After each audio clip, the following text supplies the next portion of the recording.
जुड़ेंगे इस वक्त की बड़ी खबर के साथ। इस वक्त की बड़ी खबर रायपुर से सामने आ रही है, जहां एक्शन मोड में है छत्तीसगढ़ वक्फ बोर्ड। वक्फ संपत्तियों का किराया न देने वालों पर कार्रवाई की जा रही है। बड़ी खबर आपको बताई जा रही है, जहां वक्फ बोर्ड एक्शन मोड में है और वक्फ संपत्तियों का किराया न देने वालों पर एक्शन देखने को मिल रहा है। चाटापारा इलाके के 42 किराएदारों पर एक्शन किया गया है, कार्रवाई देखने को मिली है। सरकारी गाइडलाइन के हिसाब से देना होगा किराया। बड़ी खबर आपको बताई जा रही है, जहां सरकारी गाइडलाइंस के हिसाब से किराया देना होगा। पुराना किराया 4 किश्तों में पटाने के निर्देश दिए गए हैं।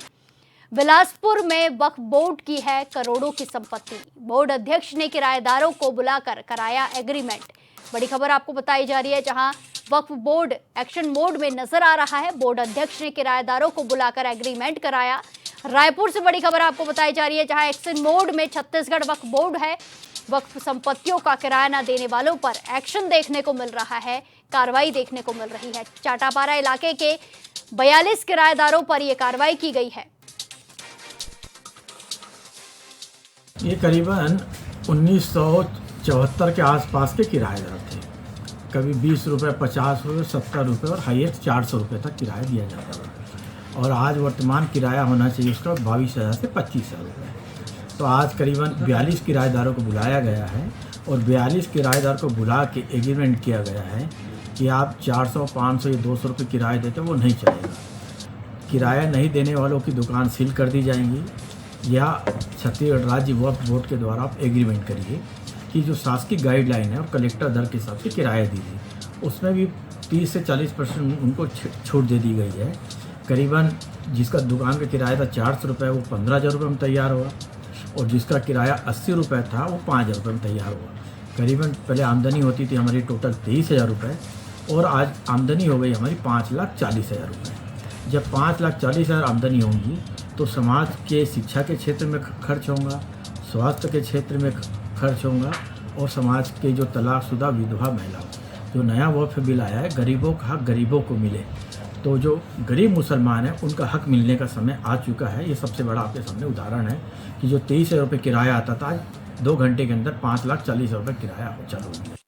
इस खबर पर ज्यादा जानकारी के साथ सीधे जुड़ेंगे संवाददाता राहुल सेन से। राहुल, जिस तरीके से वक्फ बोर्ड का एक्शन देखने को मिल रहा है, कई सारे किराएदारों पर कार्रवाई की गई है, क्या कुछ इसमें अपडेट देखने को मिल रहा है?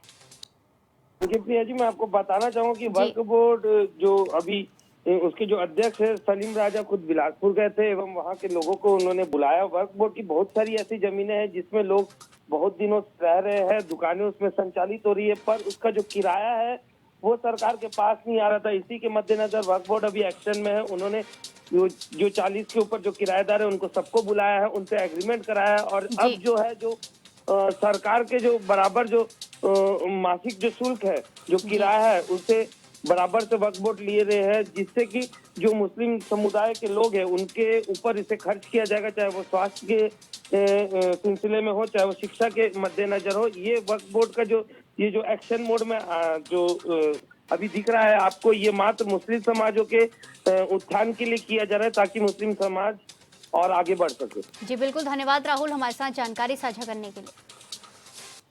मध्य प्रदेश के मुख्यमंत्री मोहन यादव ने आपातकाल के घटनाक्रम को याद करते हुए इसे लोकतंत्र का काला अध्याय और लोकतंत्र पर धब्बा बताया। उन्होंने कहा कि जिन लोगों ने इससे लगाया वो ही पूरी दुनिया में इस कलंक के लिए जिम्मेदार हैं। ये लोग कभी इससे बाहर नहीं आ सकते और इस कलंक से मुक्त नहीं हो सकते। उन्होंने कहा कि आपातकाल में निरपराध लोगों को जेल में डाला गया और उन पर अत्याचार और प्रतिबंध लगाए गए, लेकिन लोकतांत्रिक सेनानियों ने कष्ट झेले पर लोकतंत्र की रक्षा के लिए अडिग रहे। 50 साल बाद ये सबक है कि कोई फिर आपातकाल लाने की हिम्मत ना करे। दिवस पूरा देश मना रहा है, मैं स्वयं भी उस कार्यक्रम में शामिल होने वाला हूं और हम उम्मीद करेंगे जीवन में कभी अपने गणतंत्र पे ऐसा खराब दिन ना आए जब कभी कोई इस प्रकार का आपातकाल लगाने की कोई हिम्मत करे।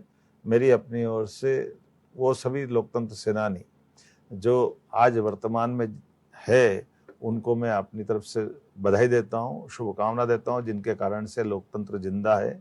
और जो दिवंगत हुए उनके प्रति मैं परमात्मा से कामना करता हूँ। निश्चित रूप से उनने अपने जीवन में इस लड़ाई को बहुत अच्छे से लड़ा है, इतिहास उसको सदैव याद रखेगा।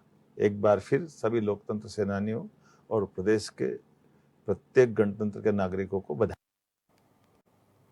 रामपुर के सांसद मोहिबुल्लाह नदवी पटवाई पहुंचे, जहां पटवाई लोगों ने बताया कि मस्जिद लगभग 80 साल पुरानी बनी थी, जिसको तोड़ दिया गया है।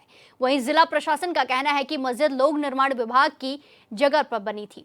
सांसद नदवी के द्वारा लोगों को आश्वासन दिया गया है कि मैं मस्जिद और मजार की कानूनी लड़ाई हाई कोर्ट और सुप्रीम कोर्ट तक लड़ूंगा। उन्होंने कहा कि जिला प्रशासन द्वारा अगर किसी मस्जिद को बिना किसी नोटिस के तोड़ा जाएगा तो वो आंदोलन करेंगे।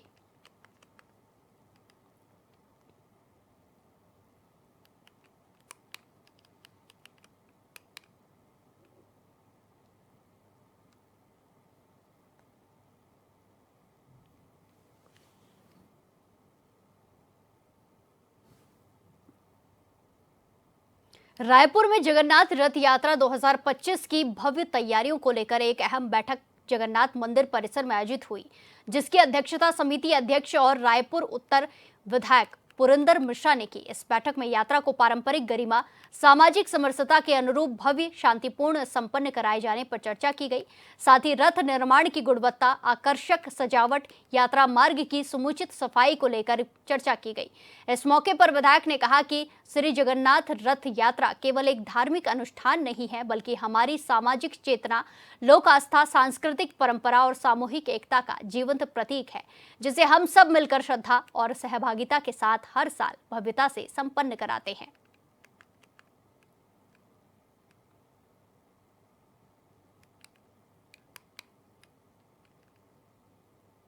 रायपुर में खराब बिजली व्यवस्था और बिजली की दरों में बढ़ोतरी को लेकर आम आदमी पार्टी ने कदम उठाया और जिला मुख्यालय में मुख्यमंत्री को संबोधित मांग पत्र कलेक्ट्रेट को सौंपा गया, जिसके जरिए प्रशासन को जनता को बिजली बिल में हो रही परेशानियों की ओर ध्यान आकर्षित करने को कहा गया है।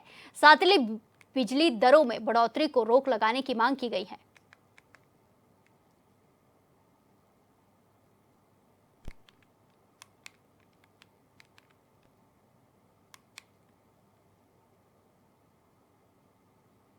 इसी के साथ खबरों में आगे बढ़ते हैं। छत्तीसगढ़ के सीएम विष्णुदेव साय काशी में काशी के कोतवाल काल भैरव के मंदिर पहुंचे, जहां उन्होंने पूजा अर्चना कर प्रदेशवासियों की सुख समृद्धि और देश के कल्याण की प्रार्थना की। उन्होंने कहा कि बाबा भैरवनाथ की कृपा समस्त देशवासियों पर निरंतर बनी रहे, यही मेरी प्रार्थना है। ये तस्वीरें आपको दिखाई जा रही है जहां काल भैरव मंदिर में सीएम विष्णुदेव साय पहुंचे हैं, जहां उन्होंने देश के कल्याण के लिए प्रार्थना की है, प्रदेशवासियों की सुख समृद्धि के लिए कामना की है। रायपुर से तस्वीरें आपको दिखाई जा रही है जहां काल भैरव मंदिर में सीएम विष्णुदेव साय पहुंचे और देशवासियों की सुख समृद्धि की प्रार्थना की गई। इसी के साथ पूजा अर्चना विधि विधान के साथ मुख्यमंत्री ने की है। बड़ी खबर, ये तस्वीरें आपको रायपुर से दिखाई जा रही हैं जहां काल भैरव मंदिर में सीएम विष्णुदेव साय पहुंचे और पूजा अर्चना की गई विधि विधान के साथ। इसी के साथ प्रदेशवासियों की और देशवासियों की सुख समृद्धि की कामना भी की गई है। तस्वीरों आपको दिखाई जा रही है जहां सीएम विष्णुदेव साय काल भैरव मंदिर में पहुंचे, जहां विधि विधान के साथ पूजा अर्चना की गई। राजधानी रायपुर के इंद्रप्रस्थ कॉलोनी में ट्रक में मिले युवक के शव के मामले का पुलिस ने खुलासा कर दिया है। मृतक की पहचान किशोर पैंकरा निवासी रायपुर के रूप में हुई है। पुलिस ने इस मामले में वकील अंकित उपाध्याय और उसकी पत्नी शिवानी को दिल्ली से हिरासत में लिया है।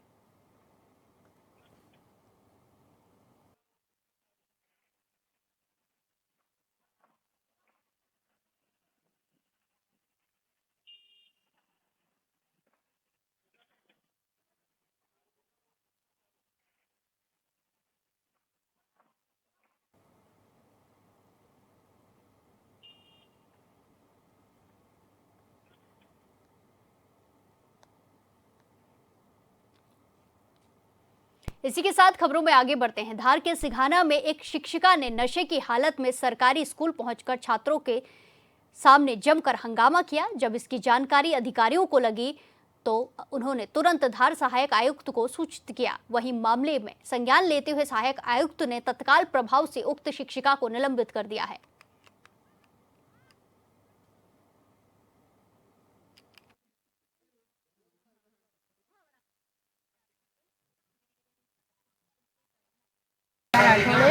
मैं प्राथमिक स्कूल की प्रधान अध्यापिका हूँ और यहाँ पर जैसे बच्चों के द्वारा मुझे सूचना मिली कि मैडम ने ये ऐसे ड्रिंक कर रखी कुछ भी, तो फिर मैंने सर को सूचना करी ऐसा। और तो मैम पहले भी कभी ऐसा कुछ हुआ है, मामला संज्ञान में हाँ, आपके पहले आया भी है 2-3 बार ये पी के ऐसे आते रहते थे, तो हमने इनको समझाइश भी दी कि आपको पीना हो तो घर पे पिए, ऐसा ऐसा। उसमें संबंधित शिक्षिका का पंचनामा बना के दिया है, वो पंचनामा के आधार पर आगे की कार्रवाई विभाग करेगा। सर आपको पहले भी ऐसी कई बार मौखिक रूप से सूचना दी थी सर, आपने उसको संज्ञान में नहीं लिया है सर? मौखिक जब तक लिखित में साक्ष्य प्राप्त नहीं होते, इसके आधार पर कार्रवाई नहीं कर सकते। सर पंचनामा किस चीज़ का बनाया? ये मादक पदार्थ सेवन के ऊपर बिना लिखित तौर पे। इसी के साथ खबरों में आगे बढ़ते हैं। धार में एक महिला ने अपने ही पति और उसके दोस्त पर दुष्कर्म, शोषण और आपराधिक षड्यंत्र रचने के आरोप लगाए हैं। पीड़िता ने पुलिस को बताया कि उसके पति ने जुए में हारने पर उसे ही दांव पर लगा दिया और हारने के बाद पति ने उसे जबरन अपने दोस्त के पास भेज दिया, जहां महिला के साथ दुष्कर्म हुआ। इतना ही नहीं, महिला ने यह भी खुलासा किया है कि इससे पहले भी उसके पति ने उसे दिल्ली भेजा था, जहां कई लोगों ने उसका शोषण किया। फिलहाल पीड़िता की शिकायत पर पुलिस ने मामले की जांच शुरू कर दी है।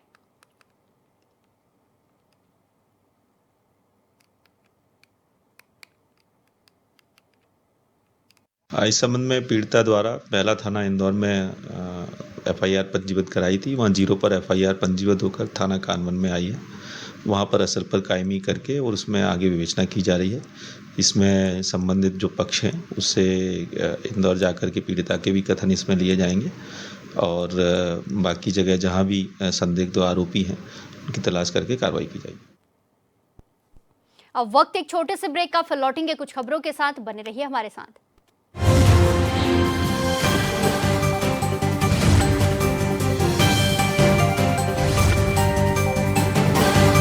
ब्रेक के बाद एक बार फिर से आपका स्वागत है। रुक करेंगे खबरों का। मंदसौर में स्थित पीजी कॉलेज में एबीवीपी ने जोरदार प्रदर्शन कर प्राचार्य के कार्यालय का घेराव किया। इस दौरान उन्होंने परीक्षा परिणाम को लेकर गंभीर आरोप लगाए। उनका कहना है कि BCom second year corporate account में 100 छात्रों को 0 नंबर देकर फेल किया गया है। वहीं एबीवीपी कार्यकर्ताओं ने छात्रों की सुनवाई न होने पर उग्र आंदोलन की चेतावनी दी है, जिस पर पीजी कॉलेज के प्राचार्य डॉक्टर जेएस दुबे ने 2 दिन में समस्या के हल का आश्वासन दिया है।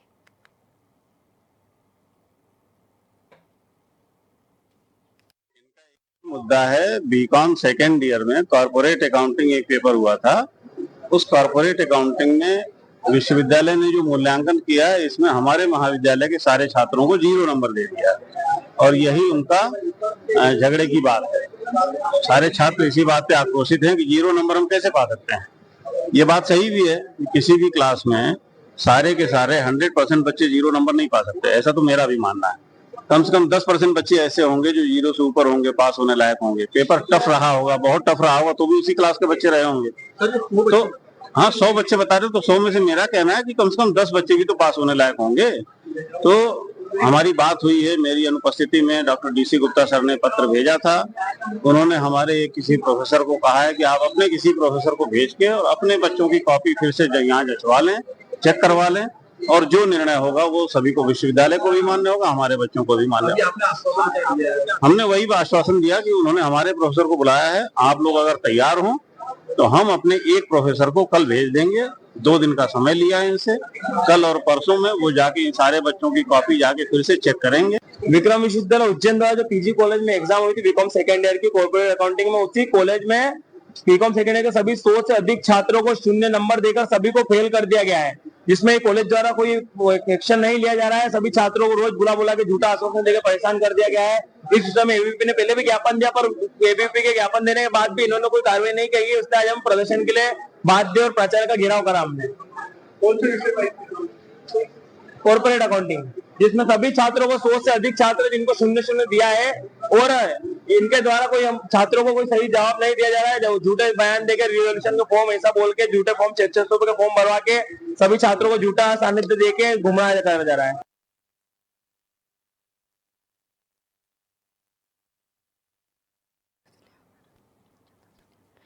ये तस्वीरें आपको दिखाई जा रही है मंदसौर से, जहां प्राचार्य कार्यालय का छात्रों ने घेराव किया है। परीक्षा परिणाम को लेकर आरोप लगाए गए हैं।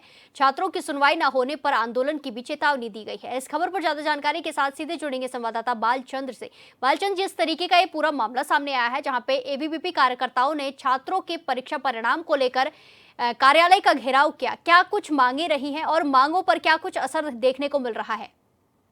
देखिए, मैं आपको बता दूं कि राजीव गांधी पीजी कॉलेज मंदसौर जो है, वहां पर जो बीकॉम द्वितीय वर्ष के जो छात्रों की जो अंक सूची में एक बड़ा फर्जीवाड़ा सामना है, जिसमें कॉर्पोरेट अकाउंट विषय में लगभग सभी छात्रों के, लगभग 100 छात्रों के जो है 0 मार्क्स मिले हैं। तो एबीवीपी ने जो है उनको कई बार अवगत भी कराया, लेकिन उसके बावजूद भी जब उनकी कोई समस्या का समाधान नहीं हुआ है, तो सभी छात्रों और एबीवीपी के जो पदाधिकारी है, सभी ने मिलकर जो है प्राचार्य का घेराव किया है और उन्हें ज्ञापन दिया है और उन्हें जल्दी से जल्दी इस संबंध में जो है सभी छात्रों की जो है कापियां जो है वो चेक कराने और उसमें कड़ी जो भी आवश्यकता हो, कड़ी कार्रवाई हो, उससे के लिए भी उनसे अनुरोध किया और ज्ञापन दिया है। जी बिल्कुल, जिस तरीके से 100 के 100 छात्रों को फेल कर दिया गया, मतलब उनका 0 मार्क्स आ रखे हैं, तो ऐसे में जो एबीवीपी कार्यकर्ता हैं और जो छात्र हैं जिनके ये मार्क्स आए हैं, उनकी तरफ से कुछ आरोप देखने को मिल रहे हैं कि कोई उनके साथ, उनने टीचर के साथ अभद्रता की है, कि जिसकी उनने खुंदक निकाली है, ऐसी कोई खबर? नहीं, ऐसा तो कोई खबर नहीं है, लेकिन इस मामले में जो है प्राचार्य जो है कॉलेज प्राचार्य, उनका भी ये मानना है कि कहीं ना कहीं 100 जो छात्र है उनके एक साथ 0 मार्क्स नहीं आ सकते, इसका वो भी इस चीज को मान रहे हैं कि हाँ कहीं ना कहीं तो गलती हुई है। लेकिन उन्होंने भी जो है डीसी को पत्र भेजा और उसके बाद वहाँ से जो है उनको ये बताया गया है कि आपके यहाँ से जो 2 प्रोफेसर है उनको भेज दीजिएगा, कापियां चेक कर दीजिए, और 2 दिन का उन्होंने समय दिया है एबीवीपी और छात्रों को कि 2 दिन में समस्या का जो है निराकरण कर दिया जाएगा। जी बिल्कुल बालचंद, देखना होगा क्या कुछ मामले में निकलकर सामने आता है। धन्यवाद हमारे साथ जानकारी साझा करने के लिए।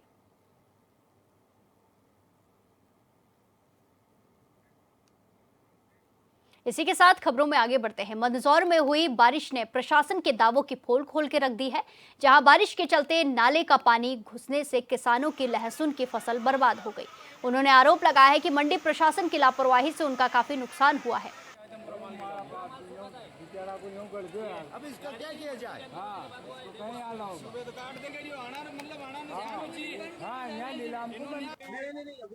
आप काम करते रहो।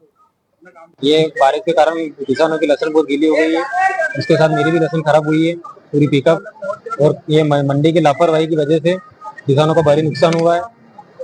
इसमें मंडी कमेटी की लापरवाही है और किसानों को भारी नुकसान, और पानी गिरने की वजह से 1000 रुपए टूटे हैं भाव में। ये अभी मान लो 100 कुंटल का नुकसान हुआ है। पानी आया जो, और मंडी में लहसुन बह गई कम से कम 25-30 कट्टे। अभी की बारिश में लहसुन बह गई है। हाँ, कितना कम से कम 20-25-30 कट्टा वही है। तो कहाँ पे रखी हुई थी? कपड़ा के नीचे से ऊपर से पानी बह के आया तो सब बह गई, घोड़ा घोड़ा मार पानी निकले। पानी आया मतलब? हाँ, कहाँ से आया? क्या नाम है? भवनलाल जी पाटीदार, गाँव जलाला। क्या नाम है? अर्जुन पाटीदार नाम है मेरा। हाँ, क्या हुआ? ये माल गीला हो गया, तो ये बीच में कर रखा हमने, साइड में भी नहीं है, उसके बाद भी गीला हो गया। इसमें हमारी क्या गलती है? व्यापारी बोलेगा कि 200 रुपए काटूंगा मैं, कि 2 किलो कम माल में ज्यादा लूंगा, कुछ भी बोलेगा। तो इसमें हमारी गलती है या फिर मंडी कमेटी की, एक व्यापारी की? इसमें किसान की गलती नहीं, व्यापारी की गलती भी नहीं है, मंडी कमेटी की गलती है। ये पानी बंद करना चाहिए, ऊपर से आ रहा है, एक्स्ट्रा पानी अलग से आ रहा है, इसका कुछ भी अलग से निकालने की व्यवस्था करनी चाहिए मंडी कमेटी को। अभी जो बारिश है, लगभग कितनी लहसुन बह के चली गई? इसमें कम से कम 15 बोरी के लगभग बह के चली गई। यहाँ से 15 और वहाँ से भी वो अलग है। अभी भी गाड़ी खड़ी है वो लगभग कितने कट्टे है? यहाँ से 25-30 कट्टे बह के चले गए। ये इसका जवाबदार कौन है? ये क्या पहली बार ही? ऐसा पहली बार नहीं हुआ है, हर साल हो रहा है। और ये इस बार तो 25-30, कभी कभी तो 100 कट्टे भी बह के चले जाते हैं यहाँ, ज्यादा आती बारिश। मंदसौर के सीतामऊ थाना क्षेत्र में कार सवार अज्ञात बदमाशों ने दिन दहाड़े स्कूली छात्राओं का अपहरण करने की कोशिश की, लेकिन छात्राओं के हंगामा खड़ा करने के बाद बदमाश मौके से फरार हो गए। थोड़ी ही दूर जाकर ग्रामीणों ने कार चालक एक बदमाश को घेर लिया और उसकी जमकर धुनाई करते हुए वाहन को आग लगा दी। वहीं सूचना पर पहुंची पुलिस ने आगे की कार्रवाई शुरू कर दी है।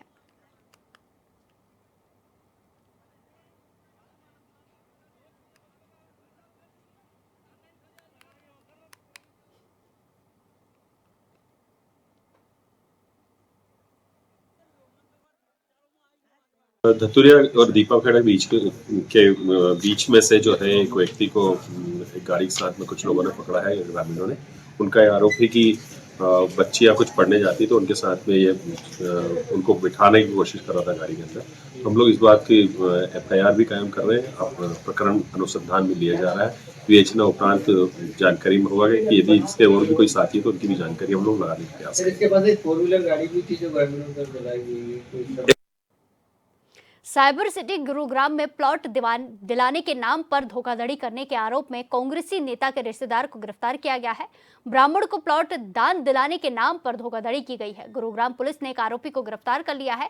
आरोपी की पहचान देवीलाल कॉलोनी निवासी विकास दुरेजा के रूप में हुई है। विकास दुरेजा ने अपने जानकार सुधीर के साथ मिलकर पीड़ित जितेंद्र शर्मा से 5,64,000 रुपए ठग लिए हैं। पुलिस प्रवक्ता संदीप सिंह की माने तो देवीलाल नगर निवासी जितेंद्र शर्मा ने सेक्टर 9 थाने में दी गई शिकायत में बताया है कि उनके पड़ोस में रहने वाला विकास दुरेजा प्रॉपर्टी डीलिंग का काम करता है। उसने जितेंद्र को बताया कि उसके चाचा दिल्ली में बड़े अधिकारी हैं और वो किसी ब्राह्मण को जमीन दान में देना चाहते हैं। विकास दुरेजा ने अपने जानकार सुधीर के साथ मिलकर जितेंद्र शर्मा से 5,64,000 रुपए ठग लिए। पुलिस ने आरोपी को गिरफ्तार कर अदालत में पेश किया और फरार मुख्य आरोपी को पकड़ने के लिए दबिश दी जा रही है।